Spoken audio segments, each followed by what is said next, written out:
Jamie Maloney here, host of the all-new That Business Show 2.0, where each morning we talk with different professionals about business and different professional endeavors, and we want to hopefully inspire you to do the same. So if you've been listening to us for a while and are getting ready to get involved in a business or are involved with a business, we'd love to hear your story too. So visit tbsinterview.com for how to come onto the program. And also you'll see that the new website is now launched. It's thatbusinessnetwork.com, which will become a membership site. You'll still be able to watch the new episodes each and every morning without charge, but we're developing a website that'll get a lot of the past guests involved in the different tools and programs that they have and get that exposed to the audience. Because again, as you know, we've interviewed over 1,000 different people in the past 3 years on the program. So the site's just under new development. Some of the stuff's up there already, but it'll be some time before it's completely done. So be sure to check back in and make some suggestions for how you'd like to see the site develop. So in today's program, we're going to be talking about social media. We've got Kira Reed with us today. She is the founder and CEO of Marker Digital, and you can learn more at that site, marker.com. Marker spelled Markyr. So Kira, welcome to the program today. Thanks so much for having me. So first off, just tell us the basics about your business, Marker Digital. So we provide small businesses and entrepreneurs with strategy on how they should best approach social media and how to manage it so that it doesn't become overwhelming. They don't throw a bunch of money down the toilet trying to succeed with it, with ads and whatnot, and really help them to kind of understand the depth and the layers of social, that it goes far beyond just your Facebook page or your Instagram account. There is a lot that a small business can benefit from using social media. So we really help each business kind of figure out what their place in social is, who they are, how to reach their community, how to develop great content, and then how to manage that over the long haul so that they don't drop it off, which is something we see a lot of small businesses doing. Now, you're a marketing and advertising, agency focused on social media. Do you strictly stay on the social media path? Do you branch off into other areas of advertising and marketing, or just social media?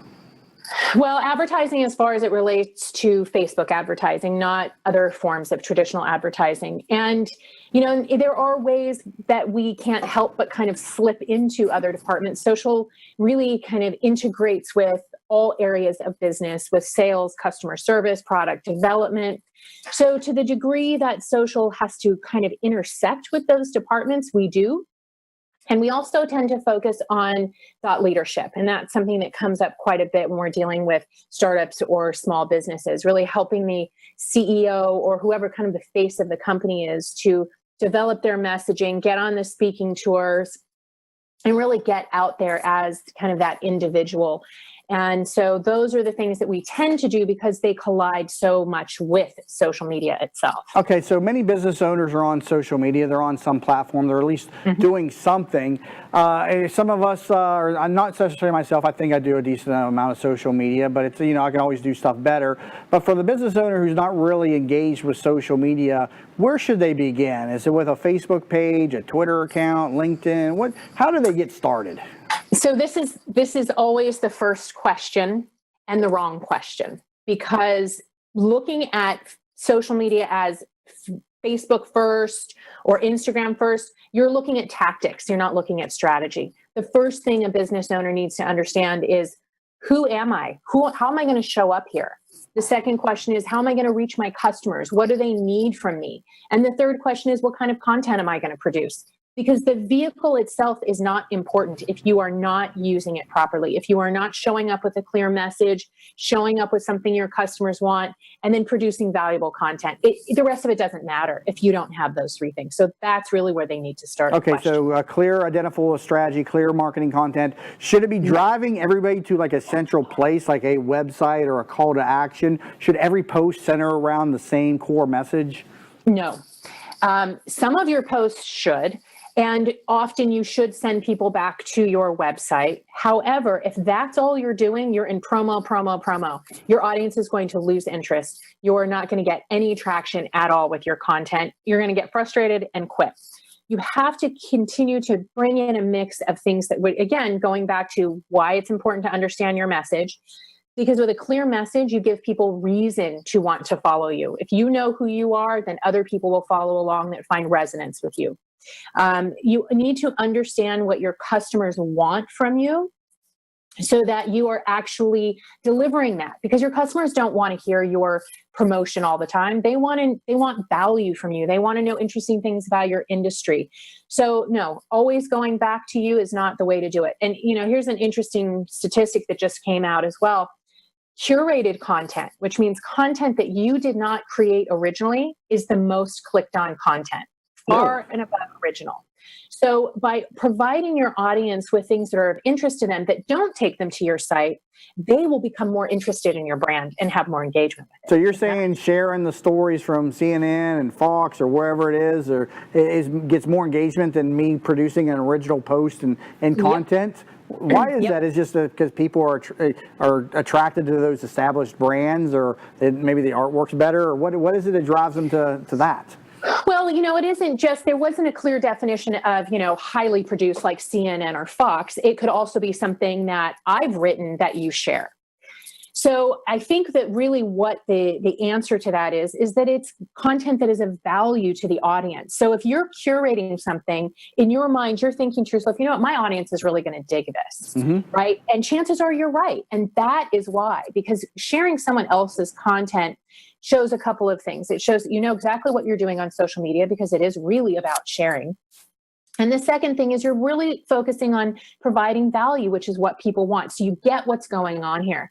And a point that I just want to make, and I make this every time I speak because it's so important to understand, social media, Facebook, Instagram, Twitter, these platforms were not developed so that businesses could market, right? Right. It wasn't a HubSpot that said, we're going to be a marketing company.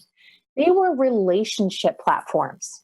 So if you take a relationship platform and all you do is market on it, you're not using it the right way.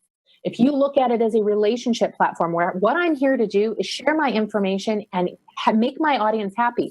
You were saying in your intro that you're putting together a site where you can bring together people who've been on your show before and offer more resources to your community, because you understand that's what people actually want. So you need to take that to social media as well. Yeah, that's a new path that the program will go down. Honestly, I started this show 3.5 years ago. I'm a realtor first here locally. Started doing a radio. I'm a radio guy turned podcaster. Started doing a local radio show on real estate weekly, and then turned it into a 5-day-a-week show interviewing different business owners, and made it a hobby. But I'll be honest with you, I had no clear path or direction to what I was doing. I just liked going on the radio and talking to people, and I had the ability to do it. So now that I've got 600-700 shows underneath my belt and thousands of people that I've interviewed, I'm like, all right, now I need to do something with this. And so I'm beginning to learn a new way to market the program and stuff. So I love hearing, this tip, because that's something I don't do, the sharing of other people's stuff. Just me personally, and I'm starting to realize that the way I think is the way nobody else thinks. And so I rarely share other people's stuff, because I'm thinking I want to see originality. But I guess, again, I'm wrong in the way I think. Well, it's not that you're wrong. It's just a mindset shift. So again, if you're looking at social media as being platforms for relationship building and offering value to your customers, it's exhausting to think about you having to self-generate all that content that's going to be of value. Right. But what you can do, because you have 700 guests under your belt, right? You have access to all of these people's content. So you can provide your audience with unique things they can't find anywhere else. Do you think that most of your audience would run across an article that I wrote about the 5 best ways to gain an audience in social media? Probably not any other way than through you, because now you have these connections and you'll have direct access, if you follow me on Twitter and follow me on Facebook, to turn around and say, hey, I interviewed this person. She's really smart. I love her work. You got to read this article. Then it's like your audience is, he is such a great resource. He has so much access to content I couldn't find anywhere else that's really, really useful. You become the conduit for all of this. Yeah, and that's the direction of the program, and it's actually over. Probably I've done about 700 shows and about 1,200 different guests, and I'm in the process of migrating. I had an old, out-of-date site which was Tampa Bay Radio, and I'm putting it into this new site. And I'm able to import a lot of data, but there's a lot of data fields I want to fill in, and it's literally going to take me a month to input all these different guests' information. Wow. It's incredible the amount of data and work that I've put into this project over the the last 3.5 years. But people like you have made this possible. All the different professionals that take time out of their day to provide content to the program, because all I do is ask the questions, and carry the conversation along. And people like you have helped educate me, more and more on how to grow the business. And I got a great tip today. I need to be sharing other people's stuff. I don't do that. Honestly, if you were to study my social media, you'll see a lot of original content, but you'll see very little retweets and shares on Facebook. And usually it's only when people ask me if I will share something, will I do it and stuff. So that's a good tip and something I will take away. So let me take a break here. Currently talking to Kira Reed. She's the founder and CEO of Marker Digital, a social media company that can help get your business in front of more and more people and help get you trained on how to use social media properly. And you can learn more at her website, marker.com, and Marker spelled MARKYR. And please learn more about this program at thatbusinessnetwork.com and find all shows available on demand on iTunes and on YouTube. You're currently listening to That Business Show 2.0. I am your host, Jamie Maloney, where business becomes show business. Our primary business is hardwood flooring, although we are remodelers for kitchen, bath, and general construction. We operate a fleet of shop-at-home vans that have all the flooring type products, hardwood flooring, laminate flooring, tiles, stone, what have you. So we're able to come out first with products in our vehicles and take a look at the setting, how the colors will work, and then to be able to come up with some options and ideas for you. If that's not good enough, we have a large distribution center that we inventory product and have a nice display area.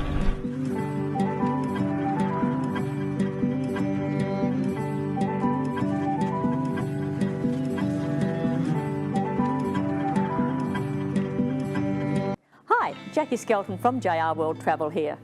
If you travel, you need a licensed professional travel consultant, not a computer. Your licensed professional consultant can get you more for your time and your money. Value for your money and experience, not marketing salesmanship. When you're sick, you call the doctor. When you need legal advice, you call an attorney. So the next time you want to go on any type of travel, call your licensed professional travel consultant who actually represents you. We specialise in group travel, family reunions, weddings, to escorting large groups or making special arrangements for the disabled. Please call 844-249-0190. We are a full-service travel consultancy offering worldwide concierge service. Air, land, sea, rivers, resorts, locally, nationally and internationally. Remember that number, 844-249-0190.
Hey everyone, you're back to That Business Show 2.0. I'm your host, Jamie Maloney, where each weekday morning at 7 a.m., business becomes show business, as I talk with many different business professionals from around the globe about their businesses, and we want to hear your story too. Go to tbsinterview.com. We make it easy to find the ways to get onto the program. And then all shows are available on demand on iTunes and YouTube. And YouTube can easily be found. You go to thatyoutubechannel.com. So we're talking about social media, the importance of how to use social media properly with Kira Reed, founder and CEO of Marker Digital. And a great takeaway from that first segment is sharing other people's content. And Kira, during the break there, we were talking about algorithms and Facebook, how they like that stuff. Can you elaborate a little bit more on that? So sharing other people's content looks good to the algorithms. It shows that you're actually participating in the platform the way it was meant to be used, and they tend to reward that. And then what happens is if you release a piece of content that's not yours, let's say, we were talking about building a quote card from a smart quote that one of your audience or your guests had mentioned, share that. And then if you get likes and shares on that, it gets rewarded. So the more people that like your content, here's a little trick. If you have something important you want to launch, and the post before you post what's really important gets a good amount of traction, then the post after that is going to do really, really, really well. Okay. Is there a reason for that? It's just that's how their algorithm works? It's just how the algorithm works, because it sees that you've got a lot of traction. So then they give your next post a big boost. And when you're sharing other people's content, it does a couple of things, right? So if you're sharing an article, Facebook rewards it because it's an article. Facebook rewards it because it's to a site other than to your site. And if other people are engaging with your content, Facebook says, hey, this is somebody that people want to interact with. So let's boost up and see what happens with the next post. So their algorithms are always changing, but these fundamental things tend to stay the same. Interesting stuff. So Facebook rewards people for sharing of content. So that's definitely a takeaway that I'm going to take from this. What about on Twitter? Do you get rewarded for a lot of retweets then? Is that how that works? Well, Twitter is still chronological. So Twitter is a matter of making sure you post a lot of information. And when you do retweets, so there's two things that are happening. There's people that are looking at your content, and there are people who are looking at how you engage on social media. So if you are retweeting a lot of content, it shows the world that you are generous and you're relevant and you understand how social media works. You're actually in there playing the game. You're not just in it for yourself. And so there's a sentimental reward that comes with it. And people will tend to engage with you more and give you more retweets when you retweet them. It helps you build relationships. And again, I'm going to go back to that idea that these are relationship platforms. So just like when you walk into a networking meeting and you're rewarded for introducing people and propping people up, in the same way you're going to be rewarded in the social universe. Okay, and it's okay on Twitter to post a lot more content than what you do on Facebook. That's kind of one of the cultural rules, right? You can post away on Twitter and you get more followers. You do it on Facebook, you get unfriended because I guess it's too much stuff. But then again, you always want to separate, I guess, personal from professional. How do you advise people in using Facebook with regard to the personal page versus their fan page or a network group? Well, the personal page is your personal page, and do not conduct business or draw business into that arena. That is, your friends and family. It's for your political perspective. It's for your controversial ideas if you have them. Do not bring that into your page. Your page is your brand. It is not you. So you should have a separate brand identity. Even if you are the brand, if your name is the name of your company, it's still not you. It's an entity unto itself. Do not ever talk about sex, politics, or religion unless your brand is about one of those three things. Never be negative, ever. I don't care if somebody's blatantly attacking you, if you've been wronged. It will work against you to have any kind of negative attitude towards another business or an individual or an experience. Even if it's political, stay away from it.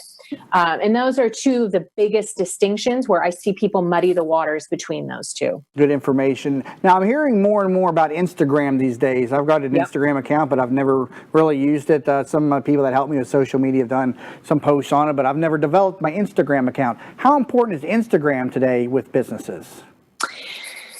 It depends. It matters. I don't know how much it's really going to do for you. It's not a bad place to be, but you're not very visually driven. If you're retail, if you're food, if you're travel, these things that really rely on a lot of visual encouragement and stimulation, those types of businesses do really well on social media. Mine, I'm on Instagram, but it doesn't do that much for me because people really aren't there looking for business advice or business relationships. Right. It's not impossible. There are people who have done well with it, but it's a lot harder to gain traction than it is on Facebook just because it's visually driven. So what kind of photos are you going to be supplying every day? Right, and that's why I've kind of shied away from Instagram. I kind of take that same perspective that yes, my business, what I'm doing is not really visually driven. I get good. You should be on LinkedIn. Yes, I actually have probably one of my highest follow. I'm near 5,000 there, and actually just went over 5,000 on Twitter just yesterday. But LinkedIn, I do get good engagement because this is a professional show, and I post a lot of stuff onto LinkedIn. But then again, with LinkedIn, there's also that posting rule where you don't want to overload, too much posting. What's some of the rules to, use LinkedIn effectively? Well, look, I think that those rules are very arbitrary because there are companies like the Chicago Tribune. I was reading an article about them the other day, and they post 30 times a day. So I don't let those kind of arbitrary rules stand in your way. Post as much as you want to post. People do not sit on LinkedIn the way they do on Facebook. You're not going to offend people by posting a lot of useful information. And I guess that's right, because they're not going to, whenever I go to LinkedIn, I'm not going to scroll through every post I missed. I'm going to look at the top 10 or 20 and then probably go to something else. So it makes sense then to post over and over again to catch me, right? Exactly. I also recommend using groups in LinkedIn to post articles, to go in and answer questions for people. It's a really great way to develop your following. For your radio show, I would suggest even having a group that you can invite all of your past guests to participate in and create a little community around your past guests. Give some kind of exclusivity to that. Making sure, what's really cool is you have 5,000 people that are following you, and you are connected to all of those 5,000 people 3 out. So you're connected to their audience or their followers and their followers' followers. Right. So you have the ability to reach a lot of people and connect with a lot of people. So the more people that you like, the more people you're potentially connected to, because it will go 3 out. Yeah. So I spend most of my efforts on Twitter, LinkedIn, and my Facebook fan page with my business. I had a guest on 2 or 3 weeks ago was touting the power of Pinterest. What do you think about Pinterest with business? I love Pinterest. But again, the thing with it that I find people try to do with social media is give these general rules that, you need to be on all of these, your content needs to be this way, you need to post this many times a day.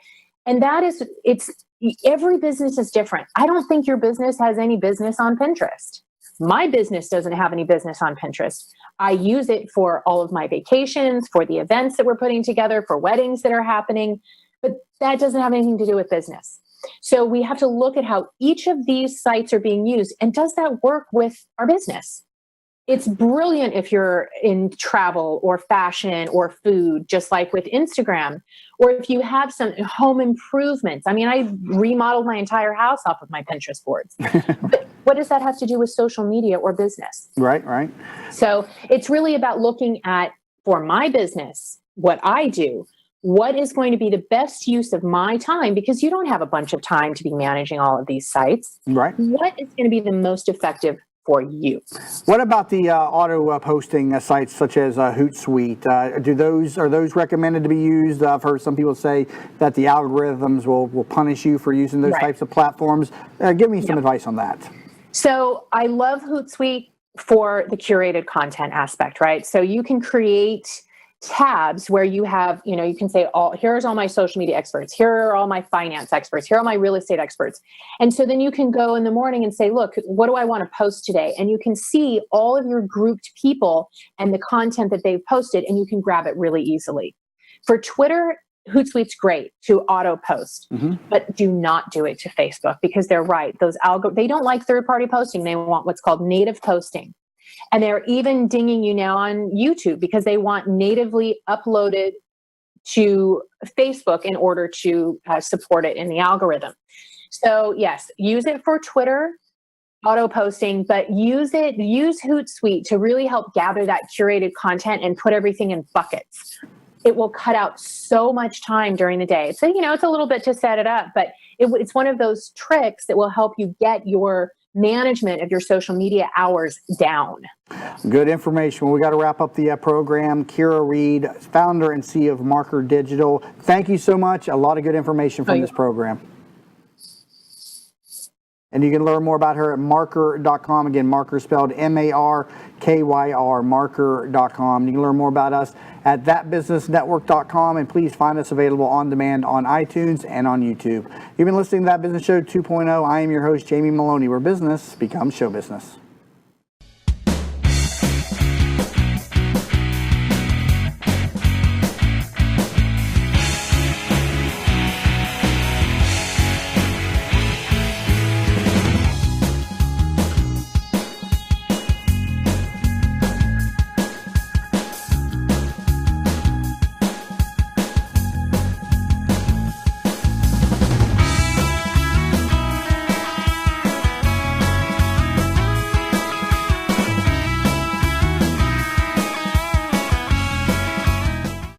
Hi, welcome to Yeagers. We just want to take a minute and show you what we're all about. At Yeagers, our primary business is hardwood flooring, although we are remodelers for kitchen, bath, and general construction. We operate a fleet of shop-at-home vans that have all the flooring-type products, hardwood flooring, laminate flooring, tiles, stone, what have you. So we're able to come out first with products in our vehicles and take a look at the setting, how the colors will work, and then to be able to come up with some options and ideas for you. If that's not good enough, we have a large distribution center that we inventory product and have a nice display area.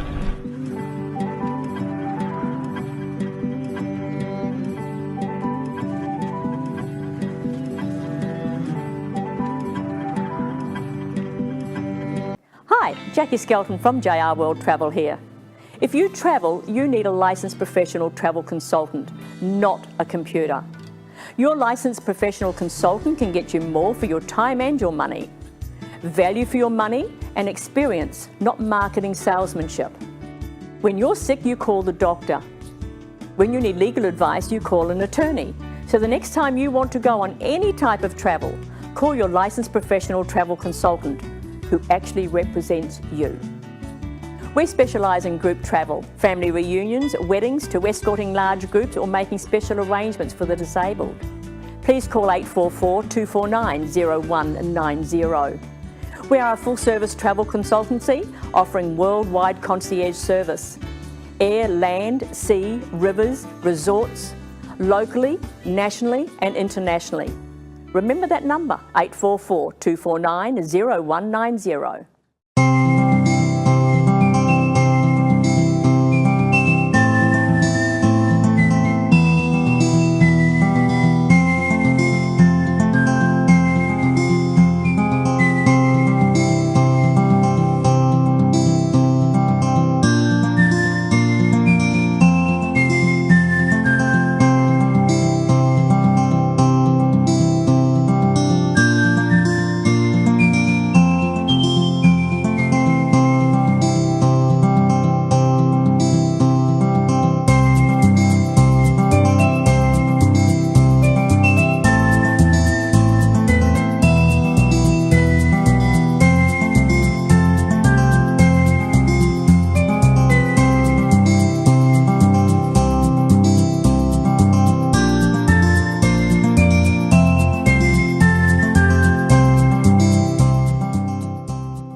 Hey everyone, Jamie Maloney here, host of the all-new That Business Show 2.0, where business becomes show business, each weekday morning at 7 a.m. on thatbusinessnetwork.com, and then made available on demand on iTunes and on YouTube. So on today's program, I'm talking with John Vespasian. He is an author of multiple books, including Thriving in Difficult Times, 12 Lessons Learned from Ancient Greece to justify or to help you in your life today. So we welcome in John Vespasian to the program today. John, welcome in today.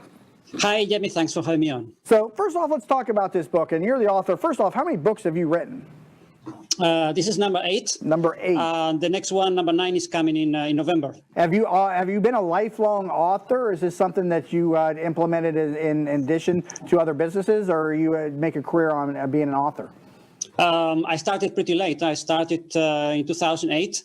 I was already, so now I'm 52, so I started pretty late in my career to write books, but I'm now writing one book per year. And your background in business is before before becoming an author. What were you involved in business? I have been in international career, business, commercial career for many years, and basically international. I work in Europe.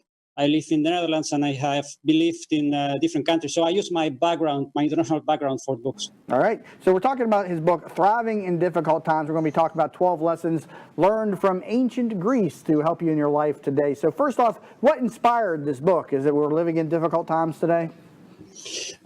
Yes, we are. At least many people, not only in the US, but in other countries. We live in times of turmoil, which are very similar to the problems that the ancient Greeks have to encounter 25 centuries ago. And I found fascinating the idea that the ancient Greek culture was able to thrive for 10 centuries, despite invasions, despite bad crops, despite all kind of attacks from neighbors and from foreigners. And it was able to thrive, it was able to do very well. And most of our culture, what is our sense of proportion, our love of beauty, of sculpture, of theater, most of it comes from ancient Greece. Do you feel that our culture correlates better with ancient Greece versus like the Roman Empire lasted for thousands of years too? So they were obviously able to, sustain through difficult times as well. Do we just correlate better with ancient Greece, or how would you analyze? Yes, we do, because all the things that actually make our world function, our respect for individuals, free trade to the extent that it still exists, private property, the basis of civilization is basically from ancient Greece. Later on, it was taken over by the Romans imperfectly, and they hang on to ancient Greek culture for a few hundred years, and then it started to collapse in the 5th century, and eventually it collapsed. So to the extent that we are successful and happy and doing well, it is because we are very much like the ancient Greek. Now, you're a world traveler, as you were just talking about there in the opening segment. You're traveling across the world and seeing, what a lot of us here in America probably take for granted. What is just the overall, status or the overall state of the globe today culturally? Well, the prognosis has to be very optimistic, because if you look at the news, you listen every day on the radio or the newspapers, you tend to get depressed because they only emphasize the negative. But if you look at the big picture, if you look at the main factors that are going to drive the next decades, which is entrepreneurship, competition between countries to make things better for business and for investors, and the improvement in technology to the extent that every individual is able to afford technology that a few years ago was only affordable to a big company. All these trends are going to continue, and they make me very optimistic about the future. Despite the problems, despite the turmoil, I think the world is going to continue to improve in the next decades, and we can be very optimistic. Well, that's good to hear somebody speaking of optimism, so that's a very nice breath of fresh air. So let's talk about some of these lessons then that you talk about in your book, Thriving in Difficult Times. Talk to us about one of these lessons right now. What can you open us up with? Well, one of the great lessons that we have to really remind ourselves every day from the ancient Greeks is that they knew very well how to deal with prejudice and with stubbornness, because they were surrounded by very totalitarian cultures. They were surrounded by the Egyptians, the Persians, And they have to deal with them because the ancient Greeks, they traded, they live in small cities, they travel by sea because it was very, very easy and very inexpensive. And they have to deal with people that have completely different ideas, different languages, different religions, and they found a way to deal with them very successfully. They traded with everybody on everything, and they didn't have problems that people were different. And even in Athens, in the times of greatest splendor in the 5th century before Christ, 30% of the population were foreigners. So ancient Greek culture was very open, very successful, and very flexible. And this is a lesson we have to remind ourselves every day, that to find a way to do business with everybody will make you more successful.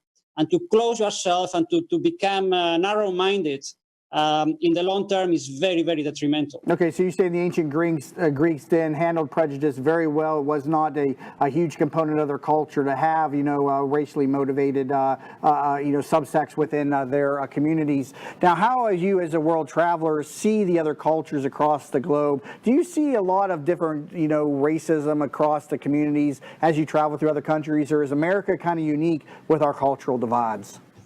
Well, America might be more homogeneous than the average because it's a very large country, and then you find areas where people do not travel a lot. But when you move in smaller countries, like it's the case in Europe, people are very open for business. They are very willing to travel abroad to develop their careers, and I think they are also very willing to invest their savings in other countries or in other continents. And I find this a very, very positive trend. And I think many Americans, they might benefit from that because trade and investment across borders make people tolerant and make people interested in other cultures and make people open their eyes to the rest of the world and to become, I think, more relaxed because they see the big picture. They see humanity moving forward. They see how things are getting better progressively.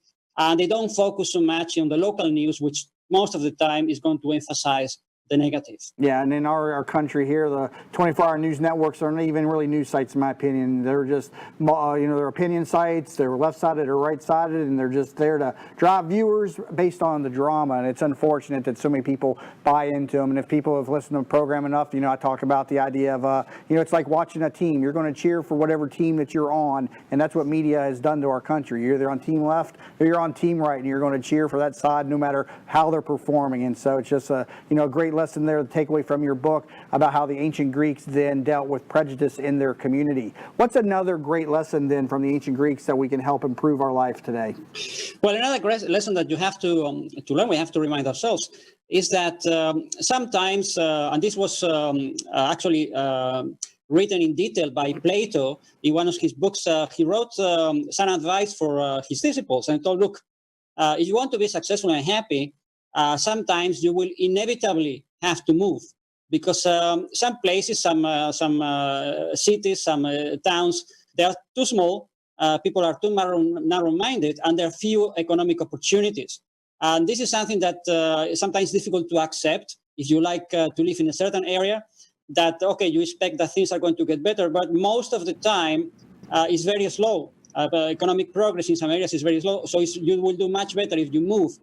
And this is a problem in some countries that people just don't want to move even 50 kilometers. Yeah. And sometimes to find economic opportunities, I mean, you have to imagine Plato was 25 centuries, living 25 centuries ago.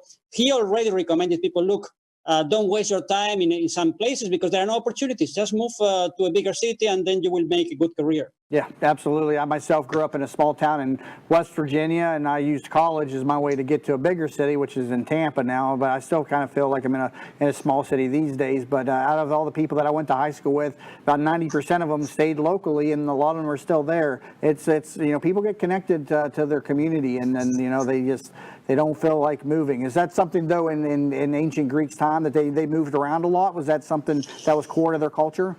Yes, they moved very often because they didn't have this idea of citizenship that we have today. I mean, cities in ancient Greece, the average city was about 50,000 people, and the biggest city was Athens. In the best of times, it was 300,000 people, so it was still very small. And you have to realize with 300,000 people, they built a huge culture. They built theaters, they built temples, they built sculptures, they developed trade around the Mediterranean, and they opened trading posts in 23 different locations. So you have to realize that they moved around because they just wanted to have a better life.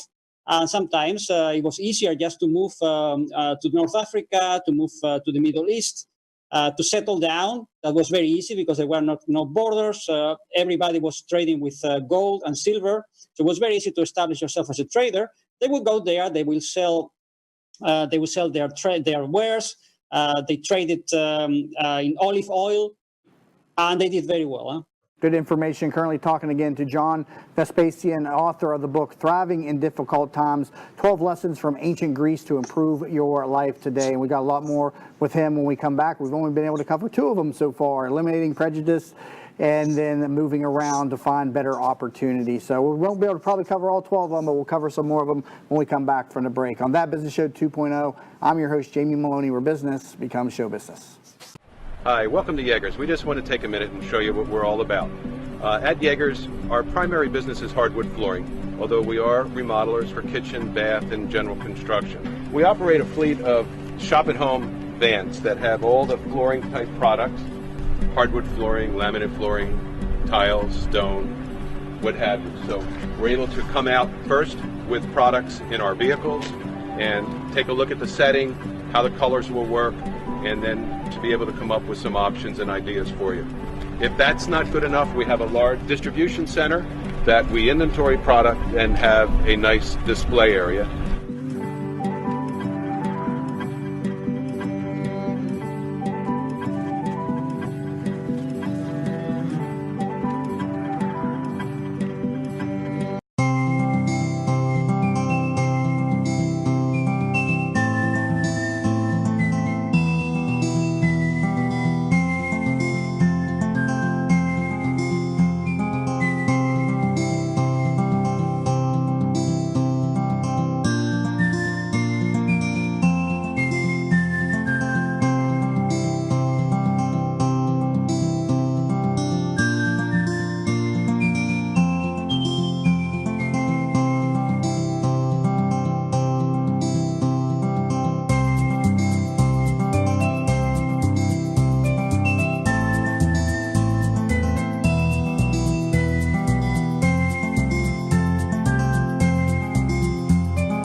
Hi, Jackie Skelton from JR World Travel here. If you travel, you need a licensed professional travel consultant, not a computer. Your licensed professional consultant can get you more for your time and your money. Value for your money and experience, not marketing salesmanship. When you're sick, you call the doctor. When you need legal advice, you call an attorney. So the next time you want to go on any type of travel, call your licensed professional travel consultant who actually represents you.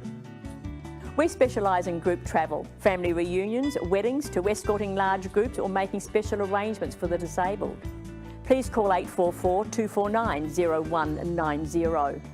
We are a full-service travel consultancy offering worldwide concierge service. Air, land, sea, rivers, resorts, locally, nationally and internationally. Remember that number, 844-249-0190.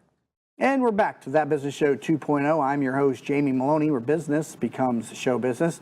Talking to John Vespasian, author of Thriving in Difficult Times, about the 12 lessons to learn from ancient Greeks to improve your life today. So, John, take us on to the third one that we can use to improve our life today.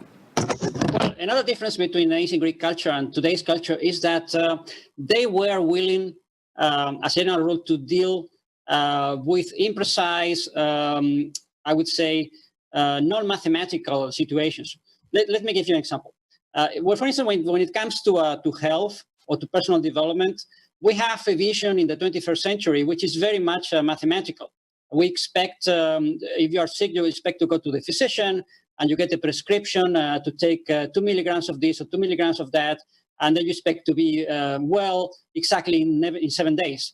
And if you want to do something, you expect your business to grow 5% per year and your salary to grow 2% per year. I mean, we have this mentality, which is mathematically oriented, which was completely strange to the ancient Greeks. The ancient Greeks, they have an approach to life that was very much relaxed.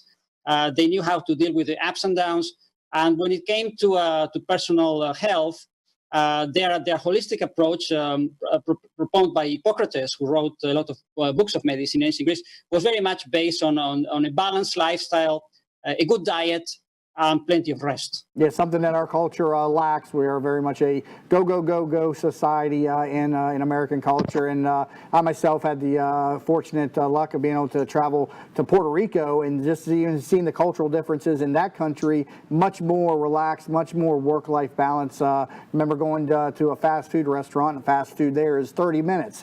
And so it's funny how the different cultures, differentiate when you go from country to country. John, take us on to the fourth lesson that we can learn from the Greeks. Well, another lesson that we have to learn from the Greeks is their approach to recovery. When you're sick or you have some problem, they use very heavily herbal teas. And this is something that some people still do today if they live on the countryside. In the cities, it's something you don't do very often. But one of the great herbalists of ancient times was Dioscorides, who lived on the 1st century BC. He wrote extensively about herbs. And in my book, I really go into detail how using very simple herbs, you can find easily chamomile, sage, mint, how it can really improve your immune system. And the cost is very, very low. It's very, very inexpensive. And if you adopt the habit of drinking herbal tea, and not many people do that, unfortunately, if you just quit at least a few times per week, just to stop drinking sodas, and you start drinking herbal tea, it can make a huge difference in the long term because it's very, very healthy, very inexpensive. And if you reinforce your immune system, you will be much healthier in the long term. I guess sweet tea from the restaurant isn't a substitute, right? It's got to be herbal tea, right? Well, I'm talking about herbal teas, which is basically blades that you put into boiled water, very, very hot water. No, it's just the herbal tea. I mean, the sweet tea is one of my addictions, like you mentioned, soda and stuff. But yeah, I try to substitute soda with sweet teas and say, all right, tea's better than soda. But you're right. There's a lot of health benefits associated with a lot of the different herbal teas. I got a lot of them in my cabinet, but they unfortunately they sit there a little bit too much. I need to take them out and actually use them. So let's go on to the next lesson from ancient Greece. We covered about 4 of them now. What else can we learn from them? Well, another lesson that came repeatedly in the ancient Greek history is the preference to deal with problems in a soft way. And let me explain this because when you have 10 centuries of ancient Greek culture, occasionally, I think it was only a couple of times, the Greeks would be a bit aggressive because they would have some leader like Alexander who wanted to take over the world. But it was extremely exceptional in their history. Most of the time, they just wanted to enjoy life. They wanted to trade. They wanted to get wealthy and to enjoy life. And this is what they did. And when they have to deal with public unrest, with dissatisfaction, they made the mistake once of electing a ruler who was a dictator, and his name was Draco. And this is why we have today the word draconian, which means very dramatic, drastic. And Draco, basically, what he did to try to remove the unrest was to put the death penalty basically on everything. So theft, death penalty, any kind of disruption was death penalty. And he was basically thrown away after 2 years because people were fed up. He destroyed the business community. He destroyed trade. He destroyed freedom. And it was a very bad experience. But what was good is that the ancient Greeks learned the lesson. And in the next 100 years, it never happened before because people remember Draco. I mean, we still remember Draco today. Mm-hmm. And it's a lesson that we should always remind ourselves. Don't take drastic measures. Try to find soft solutions to problems because in the long term, it is much more productive. Good information. Again, currently talking to John Vespasian, author of the book Thriving in Difficult Times, about lessons learned from ancient Greece that we can use today to improve our life. And John, being a world traveler, spending a lot of time in a lot of different countries, taking us through some of the stuff that's kind of just basic knowledge, should be common sense to a lot of people, such as the need of work-life balance, such as, eliminating prejudice and racism, and, having, drinking herbal teas, things like that to calm the soul. John, take us to another lesson from ancient Greece. Well, another lesson that we really have to learn from ancient Greece is patience. And patience, I'm talking about patience when you're dealing with business problems, you're dealing with personal problems, or you're dealing with kind of problems. Hippocrates, who was not only a physician, but he also gave very good philosophical advice. He told, look, I can give you a treatment for your sickness. I can give you good prescriptions. I can give you a change of lifestyle, but you have to have patience. You have to adopt the treatment. You have to follow it. And sometimes it takes weeks. Sometimes it takes months. If it's very serious, sometimes it takes years to move from bad to good. But you have to take patience. You have to put time on your favor. You have to change your habits. You have to make a plan and you have to implement it. And sometimes it's going to be very frustrating. Sometimes people who are sick, they want to have immediate solutions. But if you change your lifestyle and you adopt a healthy diet and healthy habits, you will put time on your favor, and eventually you will get better. And this is what Hippocrates reminded his patients over and over again. Change your lifestyle, and the problem will solve itself. Very good information. Take us on to another lesson there, John.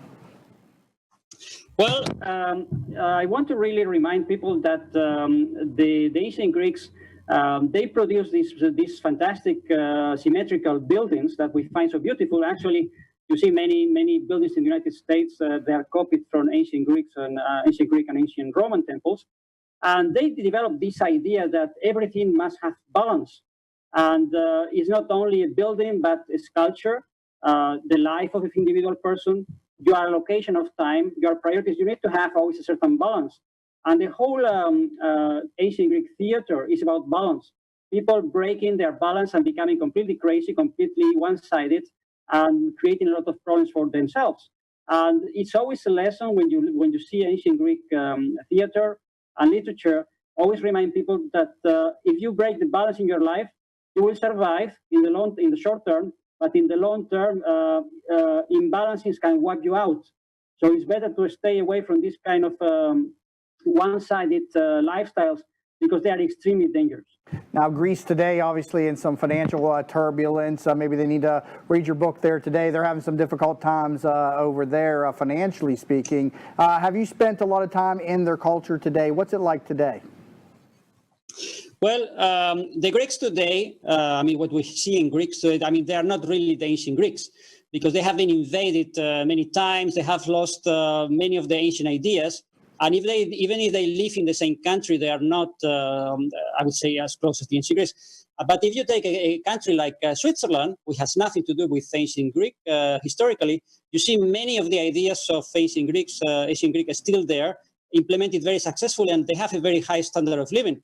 So I think that places like Switzerland, like Austria, like Singapore, like Hong Kong, they still have a culture which externally doesn't look like ancient Greece, but when you look at how they live and their values, they're very, very similar to the ancient Greek values. Very good. And you're also the author of many other books. And I got to hand it to you. I'm looking at some of the books. I love the artwork on those books. So you got to check out his offerings on Amazon. Many different books, Rational Living, Rational Working, How to Make Winning Moves When Things Falling Apart. Where do you come up with the different creativity for your books? Because it's almost like you've created a brand from the different artwork on your books.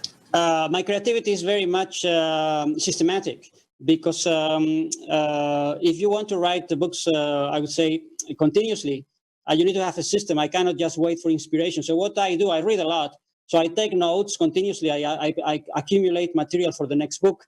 So I'm always taking notes and messages and notes. And then I gather my material. And when I have a bunch of things I want to really put together, stories and ideas, then I produce the next book. So it's a natural process that involves a lot of work, a lot of system. And I try to be creative when I write. But for the rest, I want to be systematic because I think systematic approach is something stronger than creativity. Yeah, I mean, you got the 10 principles of rational living, the philosophy of builders, how to build a great future with the pieces from your past. Again, up to 8 different books here. Definitely want to check him out on Amazon, and we'll get a show link up into the show notes there to the books that he has written. So check these out. They're very unique, and I can tell from talking with him, he puts a lot of work and research into each one of these books. So we got to wrap up the program. We covered probably about 5 or 6 good lessons that people can implement in their lives and their business today from the ancient Greek culture with author John Vespasian. So John, thank you so much for being with me today. Thanks for having me on, Jamie. It was a pleasure to talk to you. Absolutely. And again, we'll put the show links up in the notes there to find all of his books. And again, you can learn more about us over at thatbusinessnetwork.com. New shows on each weekday morning at 7 a.m. and then made available on demand on iTunes. And you can find us on YouTube as well. So again, you've been listening to the all new That Business Show 2.0. I am your host, Jamie Maloney, where business becomes show business.